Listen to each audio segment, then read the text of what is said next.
Installez-vous. Alors, vous le savez, nos données sont collectées, interceptées, exploitées, vendues. Si rien ne semble pour l'instant arrêter la transformation numérique, la confiance des utilisateurs est-elle mise à rude épreuve? La crise de confiance est-elle possible? La cybersécurité est-elle suffisante pour recréer la confiance?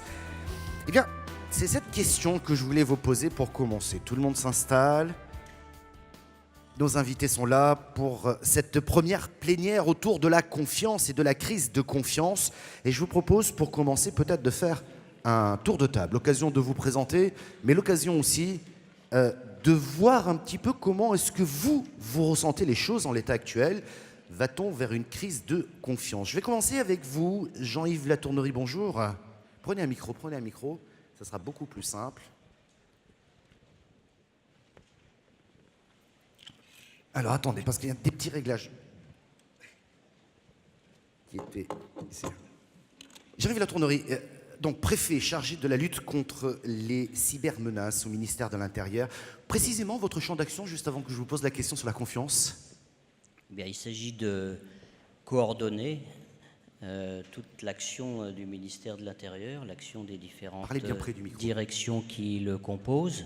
On a vu la gendarmerie avec son directeur général, le général Favier, mais aussi les forces de police, la direction générale de la sécurité intérieure, l'ensemble de directions, et donc il s'agit de coordonner l'action dans ce domaine. Voilà. Parlez encore un peu plus près, parce qu'il y a beaucoup de monde aujourd'hui qui entendu, j'espère que, tout le monde nous entend bien.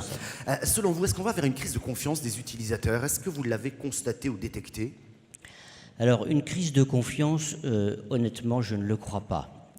Je ne le crois pas parce que les usages du numérique aujourd'hui sont tels que nous sommes déjà dans la société numérique et ce qui est en cause, ça n'est pas tellement une crise de confiance qui serait une crise apparentée à un crash, comme on en a connu dans le domaine financier au cours du XXe siècle. Mais ce que je pense et ce que j'appelle de mes voeux, c'est plutôt une prise de conscience généralisée, plus qu'une crise de confiance, une prise de conscience.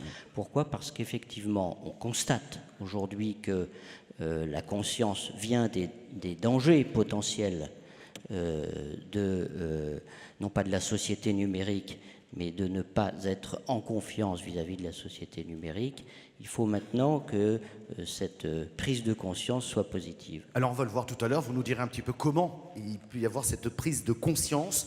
Je voudrais saluer François Lavaste, bonjour, président de cybersécurité Airbus Defence and Space. Un mot peut-être de présentation de l'entreprise, parce que tout à l'heure je vais vous donner la parole un peu plus longuement sur les innovations et sur les innovations technologiques, mais peut-être un petit mot déjà pour repréciser un petit peu. Bonjour à toutes et à tous. Airbus Defence and Space est partenaire du FIC depuis sa création, depuis des années. Nous sommes un acteur de la cybersécurité en France et en Europe en particulier, avec un pôle d'activité et de compétences qui couvre les domaines de la prévention, de la protection et de la surveillance des réseaux sensibles. Nous vivons une crise de confiance ou pas? Alors en deux mots, de mon point de vue, on vit une crise cyber, c'est sûr, une crise de confiance, peut-être pas, mais la confiance dans la cyber, c'est le mot incontournable. Donc on a clairement une crise cyber et une menace cyber qui s'intensifie,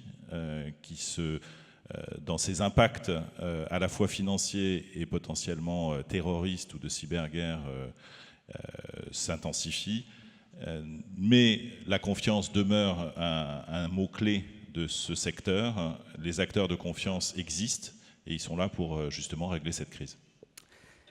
Nicolas Arpagian, bonjour, directeur de la stratégie Orange Cyberdéfense. On en a beaucoup parlé d'Orange Cyberdéfense, mais je vais rentrer directement sur la question qui est l'occasion de faire un petit tour de table rapide sur cette crise de confiance des utilisateurs. Vous l'avez constaté ou pas? J'ai l'impression que peu de gens l'ont constaté, donc on est encore sur un bon terreau là, si j'ose dire. Bonjour. En fait, la confiance, elle vient de la connaissance. C'est-à-dire que plus les gens s'approprient les technologies, plus ils commencent à comprendre les enjeux parce qu'ils confient de plus en plus de choses à ces outils numériques, plus à un moment, effectivement, ils s'interrogent et ils sont exigeants quant à la confiance qu'ils peuvent avoir, qu'ils peuvent accorder à leurs prestataires. Donc ça veut dire qu'avant c'était une notion technique et donc qui ne rentrait pas en ligne de compte. Il est un peu comme effectivement considérant que c'était quelque chose qui était inabordable et qui ne pouvait pas les concerner. La confiance, c'est maintenant des consommateurs, des utilisateurs, entreprises ou particuliers, qui demandent des comptes.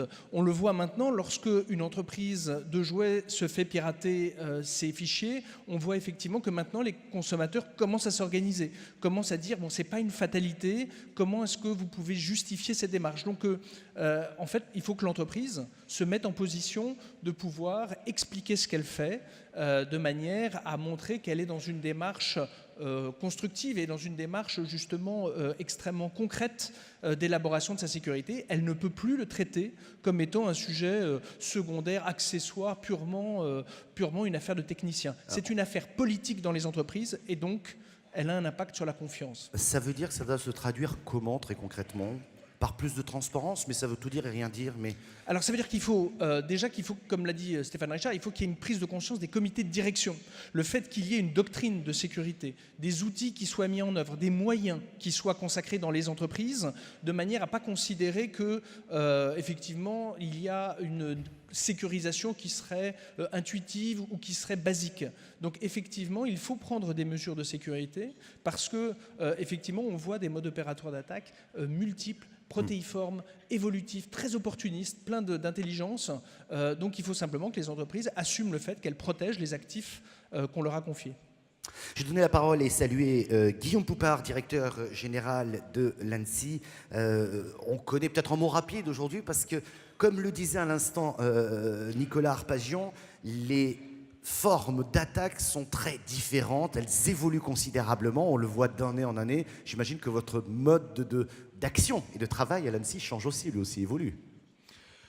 Les modes d'action de l'ANSSI évoluent évidemment. Passez voir sur notre stand, vous verrez, d'année en année, on évolue dans notre communication et dans les publics que l'on cible. Il n'y a encore pas si longtemps, en 2008, c'était les hautes autorités de l'État, elles nous ont entendus. Depuis quelques années, on travaille plutôt vers les opérateurs d'importance vitale, qui sont tous ces opérateurs critiques, dont la sécurité est fondamentale pour la nation. Et il reste tous les autres. Le reste de l'entreprise, le reste de l'industrie, les PME notamment, les citoyens, autant de cibles potentielles pour qui j'ai envie de dire que la prise de conscience, c'est vrai que le terme revient beaucoup, passe peut-être par une crise de confiance, justement, hein, pour reprendre votre thème. On ne peut pas le souhaiter, mais c'est peut-être cet électrochoc qui est nécessaire et qui doit être porté avec des mots différents en fonction du public, et c'est ça qu'on s'attache à faire à l'ANSSI. Ouais. Il y a une crise de confiance, selon vous, des utilisateurs aujourd'hui? Quelque chose que vous constatez ou ressentez ou pas? Je vais dire une horreur, pas assez. J'en viens même à l'appeler de mes voeux, parce que c'est probablement en rebondissant, en touchant le fond, qu'on arrivera à rebondir et éduquer les utilisateurs au fait que voilà, ces questions de sécurité elles sont nécessaires, essentielles. Ça passe par leur comportement, bien évidemment, ça passe par le fait de respecter soi-même ses propres données, les données des autres. Et aujourd'hui, on a encore affaire à beaucoup de naïveté, beaucoup d'angélisme dans le traitement de ces informations qui sont pourtant, comme le disait Stéphane Richard, le pétrole d'aujourd'hui et de demain. Oui, tout à fait. Je lisais un tweet, vous pouvez toujours tweeter, hein, mais je vois la confiance vient de la connaissance. C'est une déclaration de Nicolas Arpagian. Effectivement, on abordera tout à l'heure un petit peu le niveau de connaissance des utilisateurs, parce que là je m'interroge aussi beaucoup lorsqu'on le dit, on efface des données, est-ce qu'elles sont réellement effacées, comment est-ce qu'ils se comportent, et ça peut effectivement créer un problème de confiance. Je voudrais poursuivre ce tour de table avec David Hodman. Merci beaucoup d'être avec nous. Bonjour. Vous êtes commissaire de Global Commission on Internet Governance. Qu'est-ce que c'est?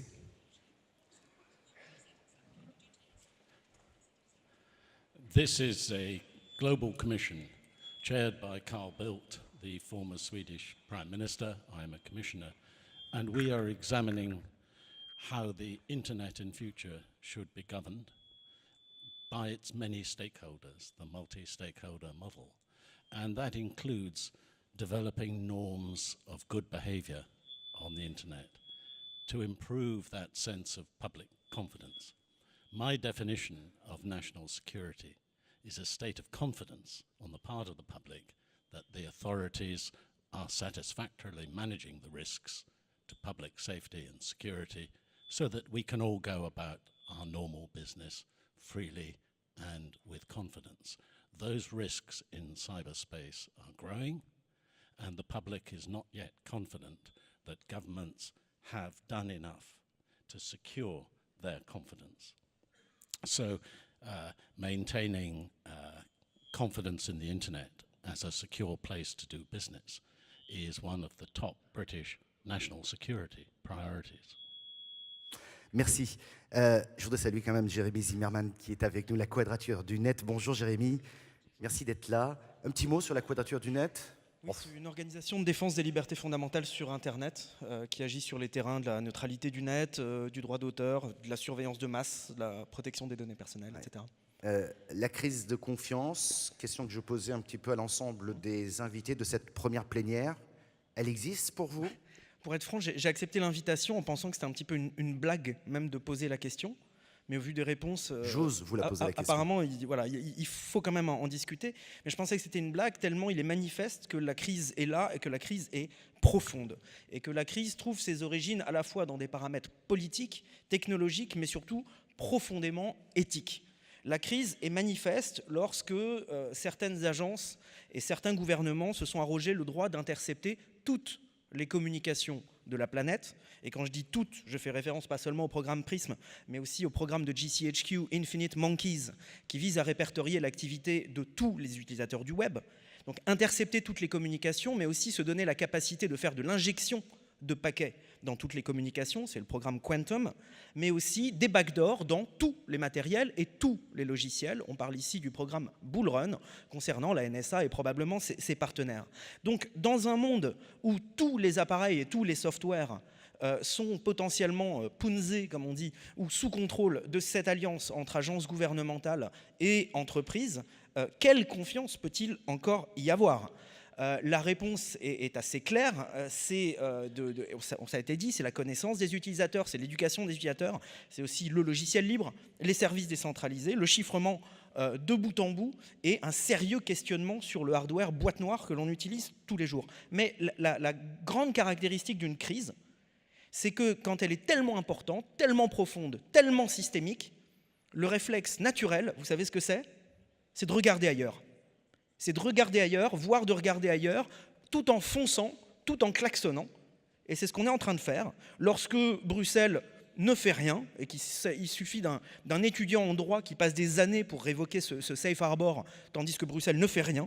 Quand en France, on adopte la loi renseignement, quand on apprend que la France a essayé de devenir le 6e œil des Five Eyes de la NSA, lorsqu'on adopte l'état d'urgence et lorsqu'on nous annonce qu'à grands pas va arriver une nouvelle crypto wars, que l'on va à nouveau tenter de criminaliser le chiffrement, parce que vous savez, le chiffrement, bien sûr, c'est les terroristes. Alors, Jérémy, il y a un dessin qui illustre un peu, ça voudrait dire quoi? Qu'on revient en arrière, c'est bien de revenir au téléphone à cadran, mais le miroir derrière, vous n'avez pas peur qu'on vous surveille.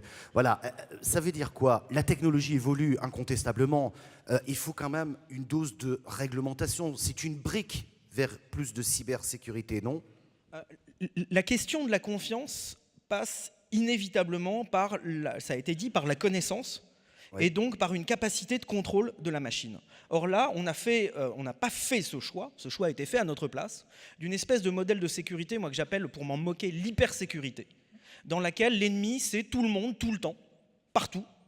Et du coup, pour cette analyse de risque qui n'en est pas vraiment une, on s'arroge le droit certaines entités s'arrogent le droit de contrôler à notre place tous les appareils. Donc si l'on accepte le fait d'avoir perdu le contrôle des appareils, on ne pourra pas regagner cette confiance. C'est mathématique et n'importe quel chercheur en sécurité informatique pourra vous l'expliquer mieux que moi. Alors vous pouvez prendre la parole quand vous le souhaitez et David Onman voulait réagir. Thank you.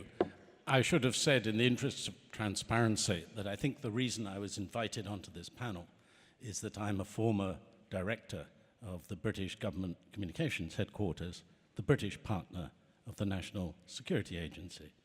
And we must not exaggerate these fears of unregulated government surveillance.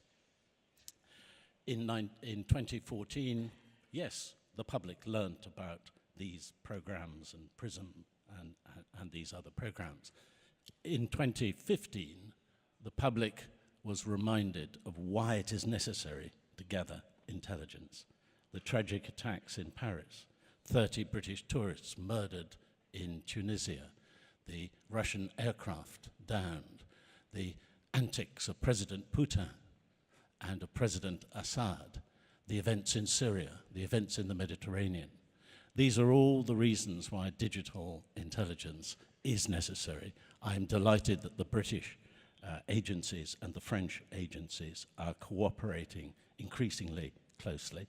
That is very necessary if the public is going to have that confidence that the authorities are able to manage these serious threats. The question for the public is about oversight, it's about safeguards, whether those are sufficient. The Americans have tightened their safeguards, the British are in the process of doing the same. The honest fact is that European data is more secure in the United States than in most of the countries of Europe. The European Court of Justice got its Schrems judgment the wrong way round. And therefore, what we should be looking across Europe is to improve the standards of cybersecurity and improve the parliamentary and judicial oversight, not turning off the very information which helps keep us safe. Ouais. Ça me fait. Vous pouvez réagir quand vous le souhaitez, hein, bien entendu. On est rentré visiblement directement dans le bloc réglementaire, mais Nicolas Arpagian, par rapport à ce qui vient d'être dit, est-ce qu'il faut imaginer un Freedom Act à l'européenne ?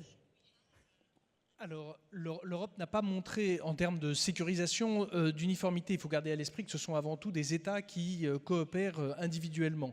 Par contre, ce qui est certain, c'est que la réflexion que posait Jérémy Zimmerman est importante parce que l'idée est en faire d'un débat public. C'est vrai que nous avons eu des lois, nous avons des sujets de technologie. En fait, il y a un décalage entre ce que les gens consomment comme technologie au quotidien, les questions qu'ils peuvent connaître de l'outil qu'ils pratiquent plusieurs fois par jour avec ce smartphone ou avec même au bureau, et effectivement toutes les questions technologiques, de sécurité, de confidentialité, de protection des données. Et c'est vrai que c'est pour ça que le choix des prestataires, et se pose la question de la nationalité des prestataires, qui doivent être ces prestataires de confiance, avec effectivement la question de se dire à chaque fois quelle est l'entreprise à laquelle je fais appel, quel est son engagement en matière de sécurité, quel est son engagement en matière de vie privée, et qu'est-ce qu'elle fait des données que je lui confie. Et c'est vrai que cette question de l'outil doit être, et des conditions d'usage de l'outil, doit être un élément de la pédagogie numérique. Comprendre comment fonctionne un ordinateur, comprendre comment fonctionne Internet, ça permet ensuite d'être d'autant plus exigeant lorsque l'on veut mettre des barrières pour dire, voilà, ça je suis prêt à le concéder, ça je ne suis pas prêt à le concéder. Et c'est vrai que pour l'instant, hélas, les gens ont pris l'usage facile, l'usage plaisant, l'usage ludique des technologies, sans avoir cette question qui est à la fois technologique, politique et un peu juridique, puisque effectivement il faut comprendre cet environnement. Alors si je vous suis bien, cette question de cybersécurité aujourd'hui et cette confiance, c'est l'affaire de tous. Alors j'ai bien compris le rôle des utilisateurs, on verra tout à l'heure comment les sensibiliser davantage. Je disais en introduction de cette matinée que les mots de passe sont toujours les mêmes, on en est là encore. J'ai l'impression, ça fait 5 ans que je viens ici et j'ai animé énormément de conférences sur le même thème, et j'ai toujours, lorsque je fais un sondage auprès du public, les gens me disent toujours que c'est le prénom de l'enfant et que c'est 1, 2, 3, 4, 5, 6 comme mot de passe, ça commence là, donc il y a encore du boulot à faire. Mais en ce moment est débattue à l'Assemblée nationale en France cette loi République numérique. Un autre texte européen arrive, j'espère qu'ils vont se transposer assez facilement, mais Guillaume Poupard ou Jean-Yves Latournerie, la réglementation, c'est une des briques pour renforcer cette confiance. Parce que là, il y a des points, je ne suis pas là pour juger et porter un commentaire sur la loi qui a été votée, mais excusez-moi, j'ai quand même des points lorsque je vois que certains députés proposaient d'interdire des liens hypertextes dans leur... Bon, je suis un peu surpris quand même aussi, mais enfin, de l'autre côté, il y a autre chose. Non, mais on a un débat démocratique, ça me paraît une bonne chose. Ce qu'il faut voir, c'est le résultat final. Cette loi pour une république numérique, ça me paraît être un bon pas, justement, vers une évolution des textes réglementaires, une évolution de notre République pour tenir compte d'une réalité qui est nouvelle. Je vois notamment le fait que on a une forme de dépénalisation, au moins d'exemption de peine pour les gens qui veulent alerter quand ils découvrent des failles de sécurité. Ça va dans le bon sens. C'est pas simple, parce que ça nécessite d'expliquer beaucoup de choses à des gens qui ne sont pas des spécialistes du numérique ou pas encore, mais ça va véritablement dans le bon sens. Ce qui est fait au niveau réglementaire en Europe aujourd'hui, avec la directive Nice qui a été citée tout à l'heure, ça va exactement dans le même sens de ce que nous on a fait avec la loi de programmation militaire pour protéger les opérateurs d'importance vitale, dans le même sens que ce que fait l'Allemagne avec son IT Security Law. Donc toute cette réglementation, elle me semble également nécessaire pour gagner du temps. La menace, elle est là, les attaques vont avoir lieu en réglementant, en imposant certaines choses, en étant plus proactif. On arrive à convaincre plus facilement des gens qui ont besoin de l'être encore. Avec la programmation militaire, aujourd'hui, on parle avec des dirigeants d'opérateurs d'importance vitale, ce que l'on ne faisait pas la plupart du temps avant. Simplement, on n'avait pas l'accès direct à ces gens-là. Aujourd'hui, on a cet accès. Demain, avec d'autres règlement, ou bien avec des approches peut-être plus pédagogiques, on va toucher les différents publics qui ont besoin de comprendre que ces questions de sécurité sont fondamentales pour elles-mêmes, mais également pour leur environnement. Je vois un tweet, mais je crois que Jérémy Zimmermann, vous vouliez réagir, mais je vois un tweet, vous pouvez poser vos questions, bien entendu. Je vois crise de confiance ou crise démocratique et fin de la propriété dans le numérique.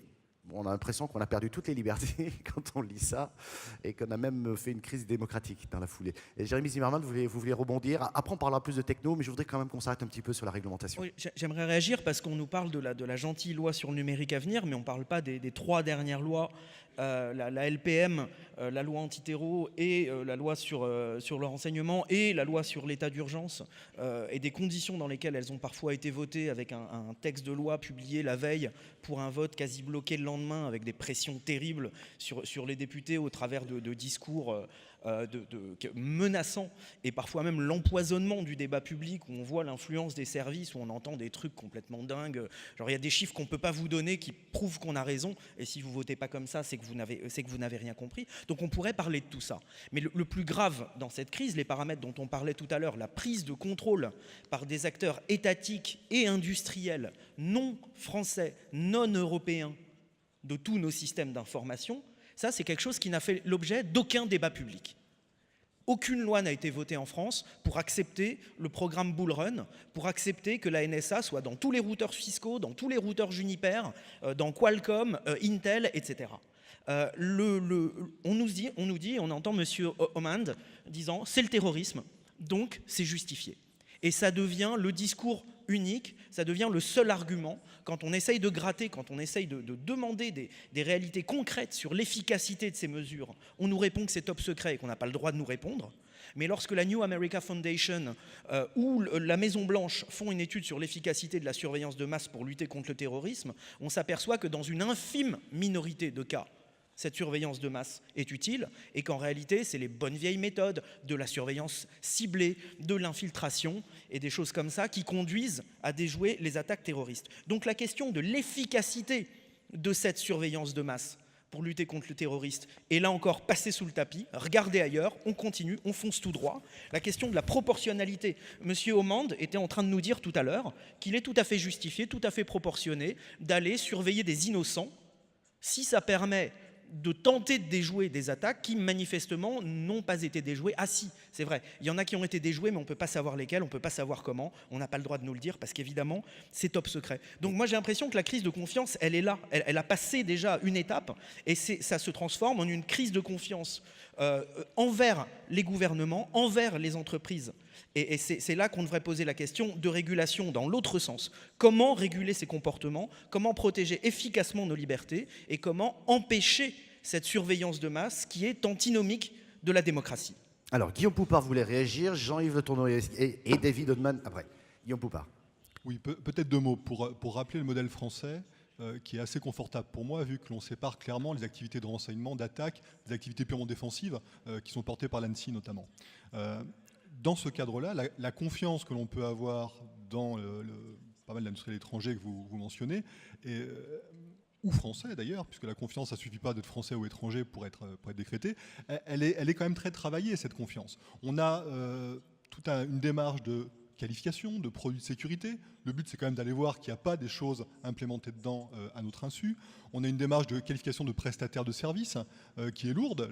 Ces prestataires peuvent en témoigner, qui permet justement d'aller vérifier que les gens à qui on va confier les clés de son système, à qui on va confier finalement toutes ces données sensibles, et ces gens-là sont compétents et de confiance. Cette démarche-là, je voudrais la défendre quand même parce qu'elle existe, elle demande beaucoup d'énergie, elle est portée par les autorités françaises. On nous autorise à le faire, quelque part on nous encourage à le faire, et ça c'est quand même quelque chose de très positif.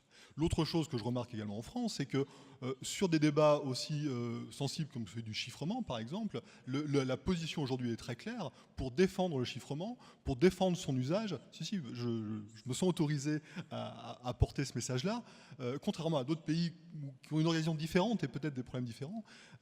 Non, en France, la question est très claire. Le chiffrement, c'est quelque chose qui est légal, qui est autorisé, qui est promu pour la protection des données des citoyens, des données des entreprises, face à toutes les menaces qu'on a déjà citées largement. Jean-Yves Altournery, puis après je donnerai la parole à David Oman. Oui, je voulais simplement dire qu'en termes législatifs et réglementaires, depuis, j'allais dire depuis toujours, à l'échelle en tout cas du numérique, c'est-à-dire depuis la loi Godefroy de 88, s'est posée et continue à se poser régulièrement la question de l'adaptation de notre système législatif et réglementaire au progrès du numérique, à l'ampleur considérable des usages du numérique, qui s'accompagne aussi d'une ampleur non moins considérable de la criminalité numérique.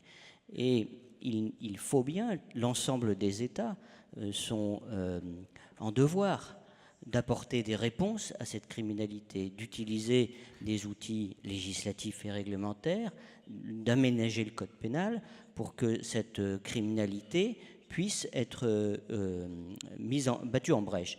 On ne peut pas, à mon sens, récuser tout cet arsenal, au fond, que nous sommes obligés de bâtir petit à petit, au seul motif qu'il y aurait un risque pour les libertés numériques, les libertés individuelles. Bien entendu, celles-ci doivent être prises en compte, mais il faut quand même se rendre compte d'où l'on vient en matière de risques numériques, ce qu'est la criminalité numérique aujourd'hui et comment il faut lutter et comment il faut adapter aux nouvelles criminalités. Alors, pour rebondir par rapport à ce que disait tout à l'heure, puisque visiblement la question intéresse beaucoup, est-ce qu'on ne peut pas réglementer l'accès de ces données, de ces informations aux services de renseignement, police, justice, etc. Est-ce qu'il n'y a pas un garde-fou peut-être à mettre en place ? Ce qui peut être interprété comme une privation de liberté de la part des citoyens. Voilà, soyons... Le Parlement a débattu d'une loi sur le renseignement qui a été donc adoptée, qui comprend cet équilibre, enfin qui est en tout cas aspire à cet équilibre et a été voté comme tel par les représentants de la nation dans un processus parfaitement démocratique. Certains ont voté pour, d'autres contre. L'équilibre que nous avons trouvé, c'est dans les conditions que vient d'expliquer Guillaume Poupart, est juste. En tout cas, il y a une question, la surveillance de masse fait-elle ses preuves ? Voilà, ça, on n'est toujours pas... Enfin, c'est peut-être ça qui contribue aussi à ce manque de confiance ou à ces inquiétudes. C'est ce type de réaction. Si vous voulez réagir, vous réagissez. Vous voulez... La surveillance de masse, c'est une expression. Est-ce que c'est une réalité ? Ça a pu l'être, ça a été dit. Ça n'est pas une réalité en France. Je vais donner la parole à David Oman qui voulait réagir. There is a major conceptual misunderstanding when we confuse mass surveillance with bulk access to data in order to target and select the data of our suspects. This confusion, mass surveillance, does not take place by the United Kingdom, either against the British population or anyone else's population. But the United Kingdom does look at large quantities of information on the internet in order to find the very specific material of, say, a terrorist in Syria communicating with someone in the United Kingdom. But it's not just terrorism. I mentioned terrorism because we all have sympathy with the position France found herself in last year. But I could have mentioned the activities of the dictators, the proliferators, the serious criminals, the cyber criminals. I do not believe we will be able to tackle cyber security purely by technical measures or public education, both of which are essential, but they are not enough. We also need to enter the intelligence space and to bring together the expertise of those who gather intelligence and those who need to protect us. That's what the United Kingdom is doing. It is creating a national cyber centre based in my old department, the Government Communications Headquarters, so that that expertise comes together. Et ce centre national qui pourrait peut-être communiquer avec d'autres centres dans d'autres pays d'Europe. Hein, c'est l'idée aussi. That's exactly the precedent we set with our Joint Terrorism Analysis Centre, which now regularly exchanges information on terrorism with the centre in Paris, the centre in Berlin, the centre in Washington, and so on. By having such national centres, we can exchange intelligence information so that this can be passed to the private sector so they can help companies detect and classify and attribute attacks.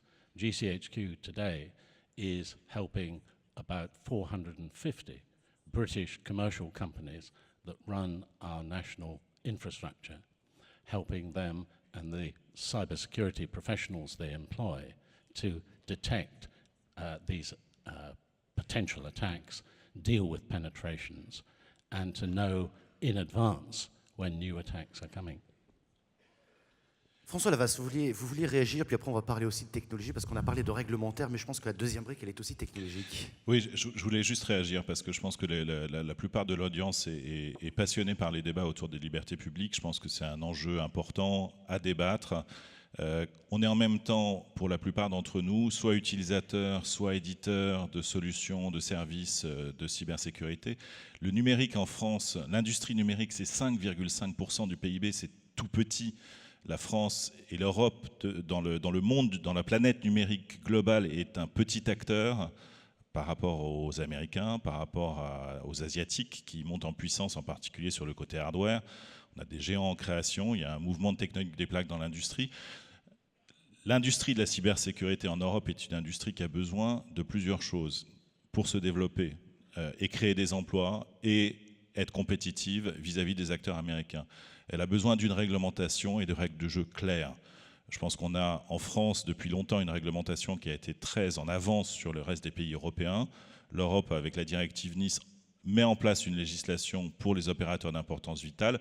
On sait très bien que les opérateurs d'importance vitale, pour la plupart, n'ont pas attendu d'ailleurs la réglementation pour mettre en place des mesures de sécurité. Quand on est dans l'industrie de l'énergie, dans l'industrie bancaire, dans l'industrie des transports, ça fait des années qu'il y a eu des efforts en matière de cybersécurité qui ont été mis en place pour défendre les actifs critiques de la nation. C'est bien d'avoir une législation qui va éviter qu'une naïveté d'autres acteurs OIV puisse leur causer des problèmes, puisqu'il y en a un certain nombre qui continuent à être assez naïfs. Mais l'industrie, de façon générale, a besoin de règles claires, de règles stables. On a des processus de qualification, de certification en place depuis des années. Les produits fabriqués, les softwares fabriqués en France, en Allemagne, en Grande-Bretagne, ont des règles de certification qui existent, qui sont suivies, qui construisent la confiance. Et donc j'aimerais qu'on replace le débat, si c'est possible, sur un débat industriel, un débat de protection des actifs nationaux et pas forcément sur un débat de la liberté des citoyens, qui est un débat quasi philosophique. Justement, la transition est toute trouvée, François, merci de la faire. On était parti effectivement sur cet aspect réglementaire et effectivement avec toutes les questions qu'il pose aujourd'hui. La deuxième brique, je pense, pour un programme de cybersécurité efficace vient de l'innovation technologique. Et ensuite, on parlera des comportements parce qu'à plusieurs reprises, on a évoqué le rôle de l'utilisateur et ce qu'il peut faire à son niveau. Je vais donner la parole à Nicolas Arpajon et ensuite, je vous la redonnerai, François, pour parler peut-être en termes de technologie. Quelles sont les nouveautés aujourd'hui qui viennent effectivement cette brique qui vient se mettre entre le réglementaire et le comportemental, si j'ose dire? Alors, il faut déjà garder à l'esprit qu'en cybersécurité, il y a des moyens rustiques qui fonctionnent. On a parlé des arnaques au président, c'est un moyen rustique utilisant les technologies de l'information parce que c'est de la collecte d'informations sur les réseaux sociaux notamment. Et donc, on s'aperçoit qu'il faut garder à l'esprit qu'il n'y a pas de barrière en termes de cyber-insécurité ou des pirates dans ce domaine, puisque justement, ils sont dans une créativité en continu. Il n'y a pas de solution meilleure que... Ce qui compte, c'est la solution qui marche, qui permettre d'obtenir le résultat que l'on attend. Donc gardez ça à l'esprit, ce n'est pas forcément une course au plus complexe, au plus élaboré. Si effectivement à un moment le système rustique peut fonctionner, le pirate ne se l'interdira pas. Deuxième chose, effectivement, il y a une évolution constante des moyens. C'est vrai que je prends l'exemple des laboratoires tels qu'ils sont organisés chez Orange, avec effectivement des millions d'euros qui sont investis chaque année dans des labs, justement, uniquement qui vont travailler sur des nouvelles techniques ou des moyens de consommer. Je pense par exemple notamment à un dispositif qui a été utilisé au début à des fins marketing, parce qu'il faut garder à l'esprit qu'avant de parler d'État ou d'organisation industrielle, c'est avant tout les grands prestataires de l'Internet qui sont ceux qui opèrent les opérations de suivi et de calibrage de vos comportements et de nos comportements numériques à l'échelle industrielle. Je veux dire, vous ne cachez rien de votre vie intime et personnelle à Google, Facebook, Twitter, etc. Avec lequel vous signez des systèmes législatifs, enfin des conditions générales d'utilisation que vous n'avez pas négociées, univoques, et qui sont effectivement soumises à des législations et à des tribunaux étrangers. Donc il faut quand même garder à l'esprit par rapport à des lois nationales, votées par des parlementaires démocratiquement élus. La seule chose, c'est qu'effectivement, on pense par exemple à ce qu'on a une base qui s'appelle Orion. L'idée, c'est de comprendre le cheminement d'utilisateurs qui est utilisé, c'est-à-dire que connaissent bien les gens du marketing, et de comprendre effectivement ce que le parcours inverse, en quelque sorte, un peu comme le poisson qui remonterait le courant ou qui aurait un comportement différent. Ça permet d'analyser le moyen que va utiliser le pirate dans des technologies licites, légitimes, pour essayer de trouver des failles qui sont effectivement, qui peuvent exister ou exploiter d'une certaine manière. Mais ce qui est certain, c'est qu'il y aura forcément un travail de R&D permanent sur le mode opératoire, de manière à fermer des portes, c'est-à-dire faire en sorte que des comportements soient anticipés de manière à ce que justement ils ne puissent pas servir à la pénétration informatique ou à l'exploitation illicite de données. C'est un investissement qui est lourd. Pourquoi ? Parce que effectivement, il contribue à la sécurisation, mais la sécurisation, c'est un sentiment. Ce n'est pas une réalité tangible. C'est il ne vous est rien arrivé et vous êtes satisfait du fait qu'il ne vous est rien arrivé. Par contre, évidemment, ça se construit à chaque instant, ça s'entretient. Donc c'est vrai que pour une entreprise industrielle, c'est un vrai travail de dépenses, d'investissement certes, mais de moyens consacrés, avec des centaines de personnes qui, dans des labs, travaillent justement à l'analyse du réseau de manière à comprendre quel pourrait être le comportement d'un attaquant, sachant qu'il est évident pour concevoir une défense de réfléchir en attaquant. Ouais. François Lavaste, un mot sur l'innovation aujourd'hui, puis après on parlera un petit peu du comportement, parce que les minutes passent très très vite. Non, innovation, pour moi, ça fait résonner plusieurs mots. Ça fait résonner le monde de la recherche, le monde des laboratoires de recherche. On a en France une chance véritable, c'est d'avoir de très bons laboratoires de recherche issus de filières universitaires de compétences, que ce soit dans la région Nord-Pas-de-Calais-Picardie, en Bretagne, dans la région parisienne. On a plein d'universités brillants et de centres de recherche brillants qui inventent des choses. Les entreprises, les startups, les pépites, les champions sont innovants. La chose la plus difficile, et ça c'est tout à fait banal de dire ça, mais la chose la plus difficile, c'est effectivement de mettre en relation et en lien ces initiatives individuelles pour les mettre dans une cohérence d'une offre. Quand on va le plus souvent voir des clients, que ce soit des clients externes ou des clients internes, et qu'on leur pose la question quelles sont les problématiques auxquelles vous êtes confrontés tous les jours et auxquelles vous n'avez pas de solution, on se retrouve très très souvent dans des choses très basiques qui sont un manque d'éducation, un manque de gouvernance, un manque de connaissance même de l'environnement dans lequel les acteurs évoluent. Et donc associer une technologie innovante avec une composante service d'accompagnement, de conseil, d'analyse de risque me paraît fondamental. Guillaume Poupard voulait réagir, puis Jérémy, je vous donne la parole, et puis David aussi qui me l'a demandé. Oui, juste un petit mot. Je pense qu'en France et en Europe, on a de très bons industriels pour faire des produits, on a de très bons prestataires de services. Là où je suis beaucoup plus inquiet, c'est dans l'intégration de la sécurité, dans tout ce qui n'est pas cybersécurité par nature. Voilà. Faire de très bonnes sondes, de très bons chiffreurs, on sait faire. On a parlé de l'Internet des objets tout à l'heure, enfin, ça a été mentionné. J'étais samedi matin à Cité des Sciences, à la Villette, pour toute une journée sur l'innovation en matière de santé. Évidemment, l'innovation, elle passe par le numérique. La question est, qui s'intéresse aux questions de sécurité dans cette innovation? Et les gens qui sont experts pour développer la santé de demain ne sont pas aujourd'hui des experts de cybersécurité. Et donc toute la question, c'est comment est-ce qu'on fait pour que ce monde très dynamique, qui a besoin d'aller très vite, rencontre les experts de la sécurité de manière à protéger de manière native, on parlerait, d'autres diraient by design, protège les données dès l'origine, dès l'architecture même, et la conception même de ces systèmes-là. Je vais donner la parole à Jérémy Zimmermann. Je voudrais juste lire cette question qui n'est pas inintéressante. Pour faire face aux avancées technologiques, avons-nous besoin d'une révolution du système législatif en matière de cybersécurité? Voilà, ça va peut-être mettre un peu de...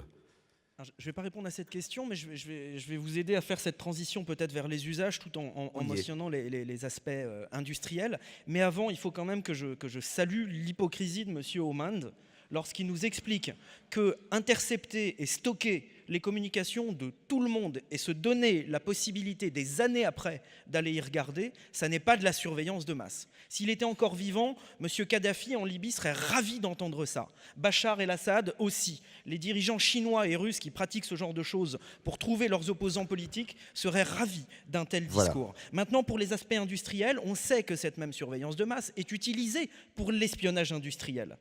On sait qu'en plus de l'espionnage politique, c'est l'espionnage industriel. Donc comment peut-on imaginer des politiques industrielles dans un univers dans lequel chaque routeur, chaque ordinateur, s'il s'agit d'une entreprise qui va un jour poser un problème de concurrence à une entreprise US, pourra se faire prendre comme ça à distance? Comment peut-on développer une perspective industrielle en se basant sur des fondations qui sont du sable? La seule perspective industrielle qui vaille, qui permettrait à la France et à l'Europe de se démarquer, d'aller chercher la croissance avec les dents, de créer des emplois, c'est d'adopter des lignes éthiques non négociables pour imposer que du logiciel libre, des services décentralisés et du chiffrement de bout en bout deviennent des objectifs de politique publique, que le moindre denier public investi donne à la sortie du logiciel libre qui puisse être utilisé par tous et qui appartiennent à tous. Ça n'est que comme ça que l'on va pouvoir rejoindre les objectifs industriels avec les objectifs politiques par une éthique non négociable. On va quand même laisser la parole à David Hohmann qui va vous répondre. Et après, je me pose aussi quand même la question à vous entendre, Jérémy, mais vous répondez tout à l'heure. Il faudrait rien faire, je ne sais pas. Mais David Hohmann. Very, very briefly, were those accusations true, it would be worrying, but they're not. And if you don't believe me, you can read on the web the judgments from the independent British court that's examined this, from the senior judges that have examined all of this. What I would like to do, though, is something very different now, which is just to mention two examples of innovation which could really help. One is the development of distributed ledgers using the blockchain technology. I know there are several British companies and French companies that are interested in this technology. It has the potential really to be transformational. The second is, with the right organization and cooperation, it would be possible for the communications suppliers in France, as in the United Kingdom, to remove most of the malware and to block the known bad addresses. This already happens to some extent, but not necessarily coordinated.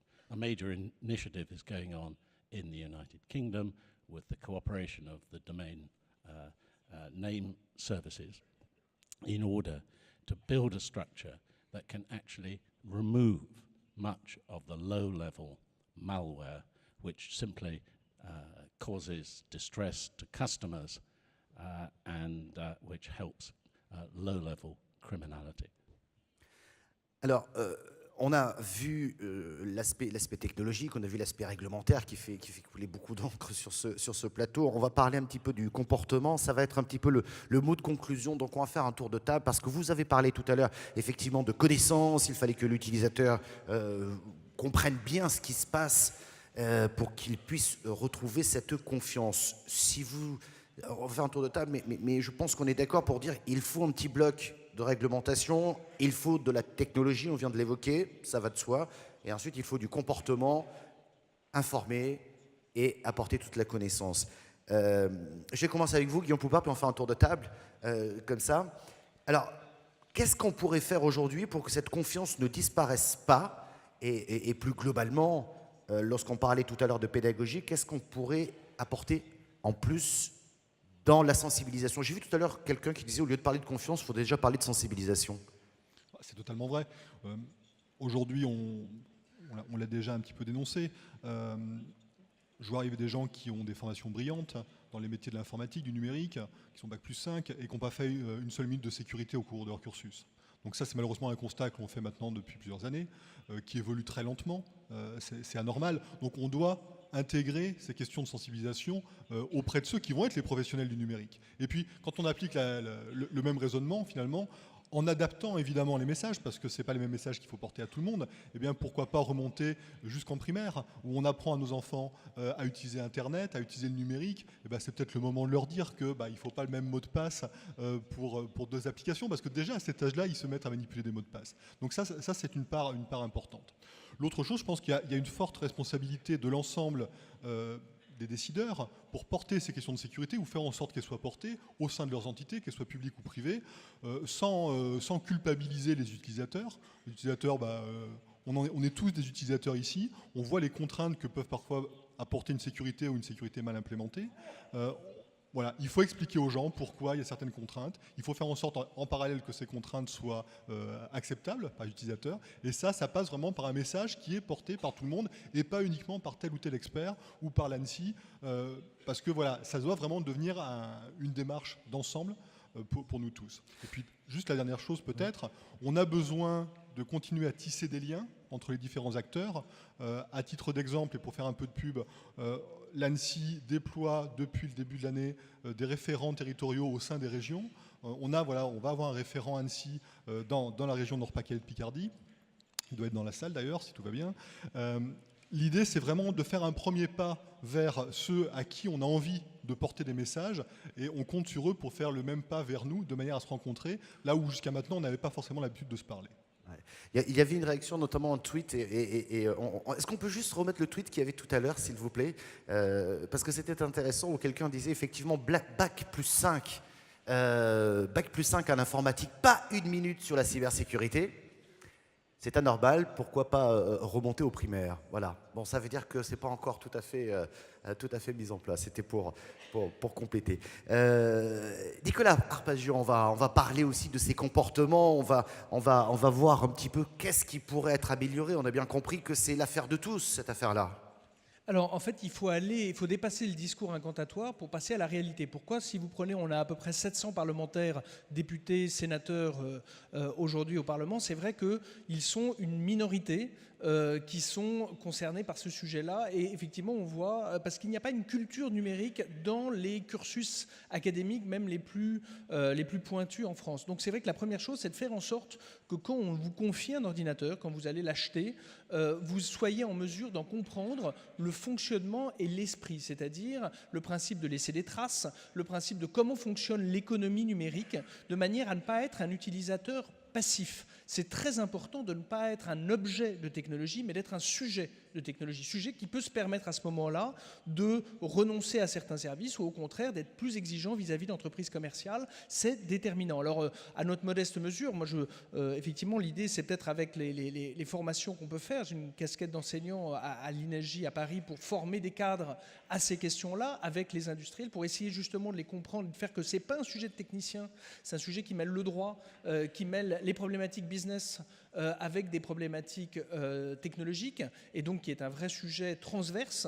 Et la seule manière, c'est de faire comprendre aux gens ce qu'ils ont à perdre à cette insécurité numérique. Les gens, vous ne pouvez pas les contraindre. Effectivement, vous voyez même le cas des paquets de cigarettes, il y a écrit « fumez-tu » dessus, et semble-t-il, des gens persistent quand même à faire la queue pour en acheter et à les consommer quotidiennement. Donc vous voyez que le seul message répressif, manifestement, n'est pas suffisant. Malgré cela, il faut avoir cette explication de manière à ce que le choix des consommateurs et dans les entreprises soit éclairé. Vous choisissez tel prestataire, vous en assumerez les conséquences. Vous choisissez telle technologie, vous en assumerez les conséquences. C'est un vrai choix stratégique pour un individu dans sa vie personnelle, mais également pour un dirigeant d'entreprise. Ça veut dire que c'est aussi une forme de responsabilisation de l'utilisateur. Mais bien sûr, il est acteur de la cybersécurité. Vous confiez à cette machine ou à cette technologie, vous lui confiez vos données personnelles, vous lui confiez votre vie sentimentale et affective, vous lui confiez vos finances, vous lui confiez éventuellement votre fiscalité quand vous faites vos déclarations en ligne, voire votre état de santé. Il serait anormal qu'on ne se préoccupe pas, si on avait à mettre à disposition ces mêmes données physiques dans la vie pratique, de se dire mais je ne cherche à savoir qu'est-ce que vous allez en faire, à quel but, comment est-ce que vous allez les conserver par chez vous. Simplement, il n'y a pas de naïveté à avoir et surtout ne pas considérer qu'il doit y avoir de barrières techniques. On peut faire de la pédagogie auprès de gens, quel que soit leur âge, leur diplôme, et alors évidemment ça les oblige à un moment s'intéresser un peu au sujet, mais vu le temps qu'ils y consacrent et vu ce qu'ils confient à cet arsenal, à cette panoplie numérique, il est indispensable d'avoir d'une part effectivement cette culture et cette exigence. D'ailleurs, on peut remettre le dessin qui est passé tout à l'heure, je ne sais pas si vous l'avez vu, mais c'était assez intéressant effectivement. Si on peut le replacer, ça serait bien. Et c'était effectivement quelqu'un qui disait qu'est-ce que vous retenez de cette conférence? Eh bien que je dois changer le mot de passe, c'est plus 1, 2, 3, 4, 5, mais ABCD, E. Alors, on a fait la moitié du chemin là. C'est-à-dire que déjà, il a compris la notion de mot de passe. Simplement, la robustesse du ABCDE est peut-être à discuter. Donc, en tout cas, ce qui est certain, c'est d'être conscient des risques et après d'assumer la proportionnalité. Il faut toujours que la politique que vous mettez en place de sécurité soit proportionnée à ce que vous souhaitez protéger. C'est l'équilibre de manière à ce qu'elle soit vécue au quotidien. Sinon, les règles ne seront pas mises à jour, seront contournées, seront négligées par les utilisateurs. C'est une affaire de tous. François Lavaste, un petit mot sur le comportement qui vient s'associer à des technologies de plus en plus pointues et avec un bloc de réglementation comme on l'a évoqué tout à l'heure. Alors pour moi, il y a deux choix que les entreprises ont, et je vais parler que des entreprises ou des organisations de façon générale. Il y a prévenir ou guérir. Guérir, on l'a vu et on le voit encore trop souvent, c'est des entreprises qui ne mettent pas en place ou mettent trop peu en place une démarche de cybersécurisation, de protection de leurs actifs, de leurs employés, et qui vont devoir à un moment donné guérir, réagir dans l'urgence, dans la crise, parce qu'il va y avoir un gros problème. D'autres actions sont dans la prévention, en amont, un investissement, un effort coordonné, et qui, là aussi, fait passer une communication du risque, d'analyse de risque, quels sont les risques pour l'entreprise, quels sont les risques les plus sérieux, quels sont les actifs les plus sérieux, et si ces actifs étaient endommagés, dérobés, qu'est-ce qui se passerait, quelles sont les conséquences financières. On est presque dans une démarche assurantielle et on voit de plus en plus d'ailleurs un rapprochement entre le monde des industriels de la cybersécurité et le monde de l'assurance. On a chez Airbus un accord avec AXA en particulier. On travaille ensemble sur l'éducation des COMEX autour de l'assurance cyber parce que ça fait passer le message qu'un effort est nécessaire et la prise de conscience aussi que cet effort cyber, d'intégrer la cyber by design dans les actions informatiques de l'entreprise ou ses produits ou son manufacturing, c'est un effort sur le long terme. On n'est pas une action ponctuelle en 2016 et puis on arrivera au bon niveau et on pourra se reposer. Tout le monde sait bien que c'est du récurrent, il faut évoluer, il faut faire évoluer ces solutions et jamais arrêter l'effort. François Lavaste, par rapport à l'année dernière, on a parlé beaucoup de technologie, un petit peu moins de comportement. Cette année, on remet l'être humain, je dirais, au cœur de cette réflexion sur la cybersécurité. Je m'interroge quand même, toute cette génération Y et surtout la génération Z qui a donné toutes ces données sans se poser de questions. On ne va pas dire que c'est une génération sacrifiée quand même. Non, je ne connais pas la génération, je connais des personnes qui ont des comportements tout à fait qui me paraissent totalement choquants, effectivement, c'est un acte volontaire que de partager avec un réseau social un certain nombre d'informations. Dans d'autres cas, ça peut être effectivement la conséquence d'un espionnage, mais le sujet humain pour moi dans l'entreprise, c'est qu'effectivement, l'attaque informatique la plus dangereuse va souvent utiliser l'individu et le comportement d'un individu, que ce soit un traître, entre guillemets, à l'entreprise ou quelqu'un qui se fait abuser en cliquant sur un lien, en ouvrant un document, en insérant une clé USB. Et il faut prendre ce phénomène de la faiblesse humaine en compte dans sa démarche de sécurisation. On peut scanner... je vais reprendre l'exemple du mot de passe parce qu'il est parfait. Il y a plein de solutions qui existent pour vous interdire d'avoir 1, 2, 3, 4, 5, 6, et même 1, 2, 3, 4, 5, 6, 7, 8, 9, 10 comme mot de passe. Il y a plein de solutions pour vous imposer d'avoir une lettre capitale, un caractère spécial, un chiffre et 8 caractères dans votre mot de passe, et de le changer tous les mois. Ça existe, c'est très simple à mettre en place. Ça, c'est une démarche de l'informatique pour imposer aux individus un comportement qui est un peu plus raisonnable que de rentrer 1, 2, 3 comme mot de passe. Ouais, ça rejoint un peu ce que disait tout à l'heure Nicolas. Jérémy Zimmermann, on parle plus des utilisateurs aujourd'hui. On a bien compris votre position concernant cette perte de liberté par cette réglementation un peu lourde dans laquelle, d'après ce que vous dites, les internautes et les utilisateurs n'ont pas été réellement consultés. J'aimerais, en guise presque de conclusion, connaître un peu votre point de vue. On a parlé d'une brique réglementaire, d'une brique technologique et une brique comportementale. Comme ça a été dit avant, le cœur, c'est l'humain. Et d'ailleurs, j'ai quelque chose que j'ai oublié de dire au début de cette intervention. Je suis un petit peu triste, j'ai même un petit peu honte d'être ici sur un panel en présence que d'hommes blancs. Voilà. Où je suis celui qui représente la diversité parce que je n'ai pas de cravate. En réalité, ce que l'on voit ici, c'est deux modèles qui se dessinent. Et deux modèles différents, très différents pour la confiance. Un qui est celui de l'obscurité et qui est basé sur l'ignorance. L'ignorance cette capacité même à savoir comment fonctionne la machine. Un modèle dans lequel la confiance, c'est faire confiance à monsieur David Haumond, c'est faire confiance à la NSA, c'est faire confiance à Intel, à Qualcomm, à Cisco, à Juniper et compagnie. Et un autre modèle dans lequel la confiance se bâtit collectivement, dans laquelle la confiance s'apprend, dans laquelle la confiance, c'est de la connaissance qui se partage. Ce modèle-ci, vous comprenez bien que c'est celui que j'appelle de mes voeux, c'est le modèle du logiciel libre et c'est le modèle que l'on construit chaque jour. C'est le modèle dans lequel des individus aux quatre coins du monde bâtissent des projets, je vais faire un inventaire à l'après-vert, aucun n'est évidemment parfait pour la sécurité, des projets comme Tails, comme Tor, comme Pond, comme Ricochet, ou du côté du hardware, comme la Novena. Un laptop basé sur un hardware entièrement libre, entièrement contrôlable par l'utilisateur. Donc évidemment, c'est vers ce modèle-ci qu'il faut aller. La question, c'est est-ce qu'on va y aller avec ou sans l'industrie? Est-ce que l'industrie va continuer d'être l'adversaire de cette confiance lorsqu'elle participe avec les services à cette entreprise de prise de contrôle à distance de nos ordinateurs? Et l'autre question, c'est est-ce que ce modèle de confiance libre, ouvert, partagé, collectif va se bâtir avec ou sans les gouvernements? Et là encore, est-ce que les gouvernements seront les adversaires des citoyens? Est-ce qu'ils seront les adversaires de la liberté? Est-ce qu'ils seront les adversaires de la confiance? En guise de conclusion, et puisqu'il s'agit de l'humain, puisqu'il s'agit d'éthique, puisqu'il s'agit de choses que nous avons au fond de nous, et puisqu'on est ici devant une assemblée où il y a probablement une des plus grosses concentrations en France, pour rester poli, de gens qui connaissent peut-être quelqu'un qui participe à cette entreprise de surveillance de masse et de dépossession des moyens de la confiance et de la compréhension de nos systèmes d'information, sachez que lorsqu'il y a un dilemme moral, lorsqu'au fond du trou à lapin, vous vous retrouvez confronté face à une dissonance cognitive entre le fait d'être demandé chaque jour de violer les valeurs que vous vous êtes engagé à respecter et à défendre, eh bien, il y a une solution simple qui fait du bien, c'est quitter son boulot. Et ça, c'est un choix qui, moralement, est tout à fait acceptable. Quitter son boulot, ensuite se poser la question de lancer l'alerte, ou non. Mais lorsque l'on est face à des problèmes moraux, lorsque l'éthique est à ce point bafouée, c'est une question que chaque individu a le droit de se poser. Voilà. Je vous laisse réfléchir. Et Jean-Yves Latournerie. Au ministère de l'Intérieur, on essaye de protéger les personnes contre les agressions de toutes sortes.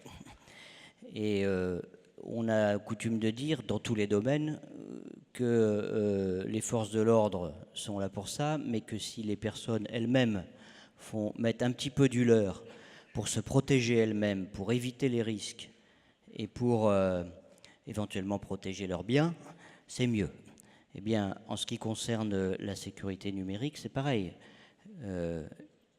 Quelle que soit la manière, qu'elle soit technologique, quel que soit l'usager, qu'il s'agisse d'un individu ou qu'il s'agisse d'une entreprise, petite ou grosse, les moyens ne seront pas exactement les mêmes, mais la démarche doit bien être celle-là. Bien sûr, il ne faut pas vivre dans une obsession sécuritaire qui empêcherait de développer, notamment dans le cadre du numérique, de nouveaux produits, de nouvelles utilisations, etc. Mais la sécurité doit faire partie de cela. Et concrètement, sur le terrain, je voudrais citer 2 actions qui vont dans ce sens, de la sensibilisation, de l'éducation des personnes, quelles qu'elles soient. Guillaume y a fait allusion, l'éducation dès le plus jeune âge, ce que nous avons, ça a été inventé par la gendarmerie, comme le FIC d'ailleurs, c'était le permis Internet. Aujourd'hui, c'est étendu à l'ensemble, gendarmerie, police, c'est-à-dire l'ensemble de la population, potentiellement, en tout cas du territoire. Deuxième élément, on a parlé des services de renseignement. Aujourd'hui, nous avons un service de renseignement intérieur. Une large partie, depuis toujours, de l'activité de ce service de renseignement, c'est de faire des conférences vis-à-vis des entreprises, et notamment des petites et moyennes entreprises sur le territoire, pour leur apprendre à éviter de tomber dans les pièges de ce qu'on appelait autrefois l'espionnage, qu'on appelle de plus en plus aujourd'hui l'espionnage par le cyber. Ça voilà 2 exemples très concrets. Voilà, ça rejoint la sensibilisation qu'on évoquait tout à l'heure. Sensibilisation, éducation. Le dernier mot, le mot de la fin pour vous, David Oman. The cyber threats we've been discussing are real, they're serious, they're increasing. They will do major damage to our economic and social prospects if we don't mitigate them. But we can't eliminate them. We have to manage the risks. How do you manage a risk? You reduce the likelihood of it happening. You reduce our vulnerability to that kind of attack. You reduce the impact of the attack by responding quickly, and you reduce the period of disruption that the attack might cause. All 4 of those are capable of being improved by cooperation between government, its agencies, and the private sector. We can gather intelligence on the criminals, we can disrupt the gangs, we can operate active defenses, build up law enforcement expertise to reduce likelihood.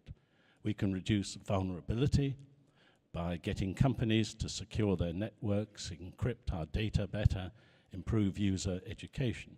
We can improve the response by improving, and I know France is doing this, the national response teams to respond to penetrations and getting companies to invest in business continuity.